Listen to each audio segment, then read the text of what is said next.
Hi, my name is John, and this is Business Focus. In today's episode, we'll be talking about box office review for the month of July. So we'll be taking a look which films have been released in the past few weeks and see which films did really well or which films did poorly and so forth. So let's get started. So this past few weeks, there have been a lot of good movies, so movies that has been released in movie theaters. None more so than the God of Thunder, Thor, Love and Thunder, which I was able to watch it, but it wasn't up to par to if you compare the Thor's Ragnarok here. So we'll take a look in terms of its performance. But in the most recent release, so let's take a look here. You can see the most recent launch, if you're not familiar, the DC League of Super Pets, which I was able to watch with my kid, which was, I heard some negative feedback in terms of its story arc, but in terms of, you know, targeting kids, I think it's a very enjoyable film. But in terms of capturing the more adult audiences, I don't know about it because in terms of the premise here, where the superheroes are incapacitated, I won't spoil the story, but the pets are going to stop whoever is the main antagonist in this story here. But in terms of the story, it's okay. It's a fun film. Now, will it do well compared to the minions that we discussed before, which I think was a very interesting film and a very enjoyable one. I mean, compared to the original Minions, and then the second one that we have, Minions: The Rise of Gru, is very interesting, to say the least. Here now, to see here that the DC Leagues of Pets, of its gross opening in the United States, it's already earned a little over $31 million here. And we see here that you have a film Where the Crow Dad Sing. I don't know about that.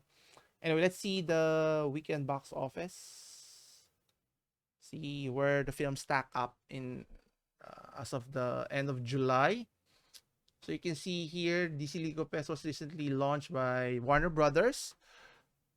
Which, by the way, I have good news. If you've I won't say good news, but in terms of the DC universe, which is Warner Brothers has been handling miserably compared to how Disney's Marvel's MCU has been taking advantage of its popularity here.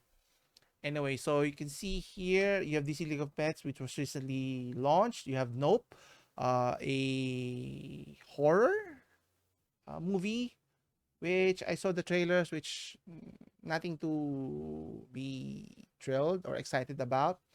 And you still have Thor: Love and Thunder, which already been released for about a month, which I think had mixed reviews in terms of the overall theme of interjecting the female Thor, which is kind of interesting. But the character of female Thor was not present for the previous films. Then all of a sudden she comes up again, all of a sudden expecting us to have an attachment with the character, which is a big mishap here. But they try to capitalize on the female popularity of female Thor in the comic books. But there are a lot of flaws in the story, especially how they made Thor a very comical character. Thor is a god of thunder and should be considered a very powerful one, which was not utilized. And the antagonist also, in terms of the character of Christian Bale, of the God Butcher, was not fully fleshed out. So it's flawed. I mean, it did enough, but I think it's going to do similarly how Doctor Strange did in the box office. It's not going to go beyond $1 billion, but it's going to hover below the a billion mark. So we'll see here in terms of how they did here. So let's take a look.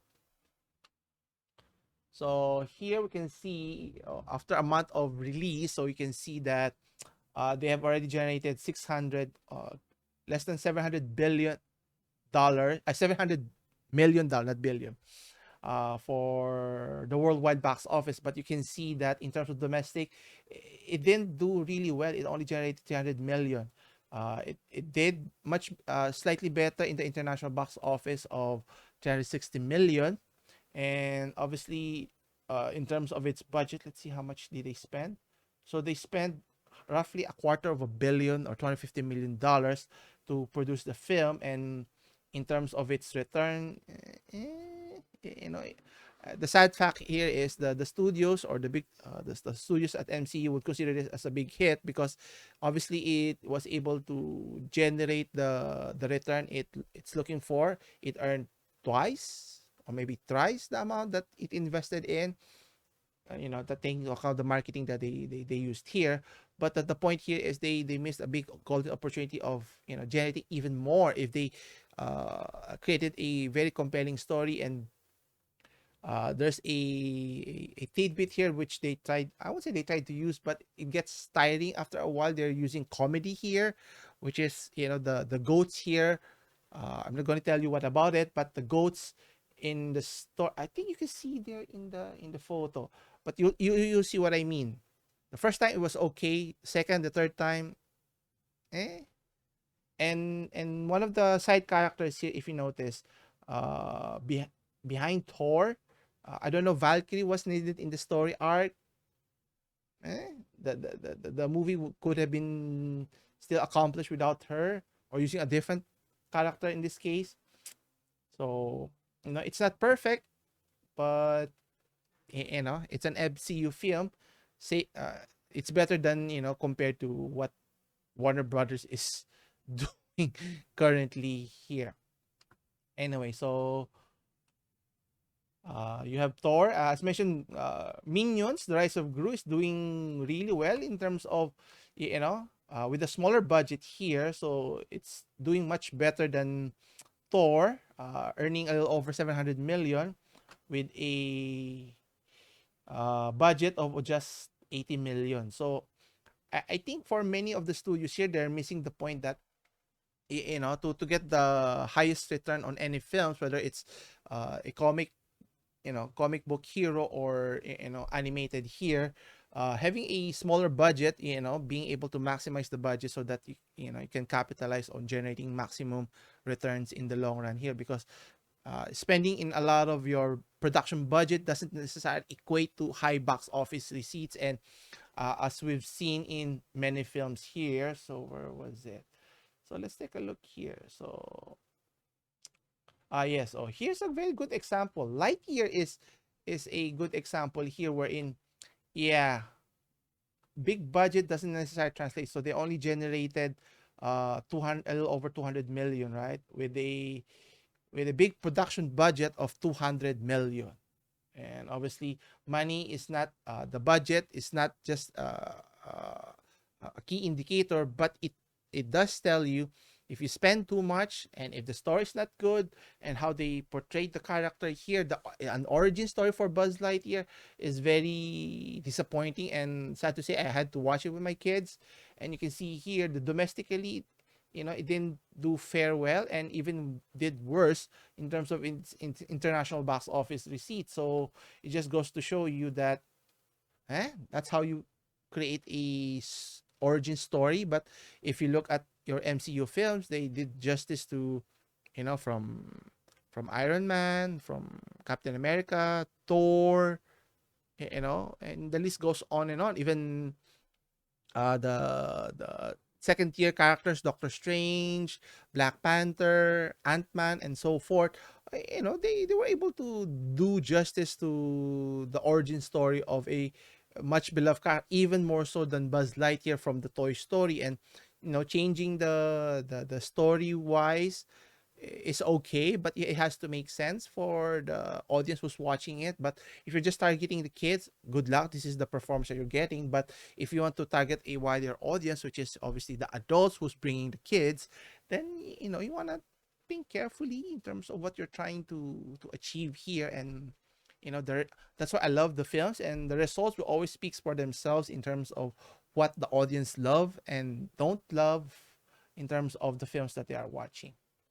Anyway, so seeing here in terms of what else. So you still have Top Gun Maverick, who's, you know, earned a little over 650 million after 2 months, close to 3 months of release here. And let's try to see here in terms of box office up to date, which films is at the top. So as you can see here, Top Gun Maverick is still number one. I think this is just my opinion that at the end of the year, the Top Gun will hold the number one box office receipt for the foreseeable future for 2022, because I don't see, uh, Black Panther shooting for more than 1 billion here. I could be wrong. And then you also have Guardians of the Galaxy. Is it Guardians of the Galaxy? I forgot. The other MCU films that they haven't launched later this year. So you can see here, Doctor Strange. Even though it's a lackluster film, in my opinion, still able to reach close to 1 billion here. And even Jurassic World, which has a mishmash of the past and the present story arc, was able to reach close to 1 billion here. But the Batman, DC, what are they doing here? Maybe they'll be able to recapture that with really upcoming release of the Black Adam and even the Shazam sequel here. But the sad fact is, where is the Superman sequel or the Henry Cavill sequel going to be? And they missed a very big opportunity wherein you have an actor who is suited to play the character, yet you want to push a different agenda. Even I think suggesting a black Superman here, or something to that effect, which is a terrible big mistake. And I think by the time you hear this recording, even the production for the Batgirl film has been canceled. So I don't know what the decision makers, executives at Warner Brothers has been doing all this time, not having a grand plan on how to capitalize on those many IPs. The Batman has been iterated several times, and yet the Superman, they can even get it right. And then you have Green Lantern, one of the main Justice League's characters, is you know not even being utilized with with the debacle with Ryan Reynolds version. And then the Wonder Woman sequel was a terrible, trying to play identity politics. This is what happens, right? You have a very strong, good character in the comic books, but how you translate that in the big, box office is very important. And not doing justice to the audiences. You get what you see the results here. Anyway, it's funny to see that even a a cartoons like Minions is doing much better than a superhero of Thor, Love and Thunder here. Anyway, so to round out the top 10, so you have a Chinese film, Changqin Hu Shi Shui Men Jiao, which is obviously a Chinese film, which is funny enough. Didn't even had a I think this was released only in China. Did really well compared to the other films. Much better than the Fantastic Beasts, which is another very disappointing film, which only garnered a little over 400 million. And you can see here that it did paltry in the United States, that it didn't even reach 100 million. It was only saved by the international box office, which reached over $300 million. And if we were to look at their budget that they spent, how much did they spend here? So they spent $200 million. It's not chump change. And in terms of of returns, yes, you could say that they were able to make money out of this. They were able to get 100% return. But in terms of how they destroyed the franchise, well, thank you, Miss Rowling, for ruining what you had going with the Harry Potter, and creating a story for Newt's commander and sidelining him for the benefit of, as you can see in the poster here, right? The movie was supposed to be about Newt's commander, the Fantastic Beasts, when they started the first one.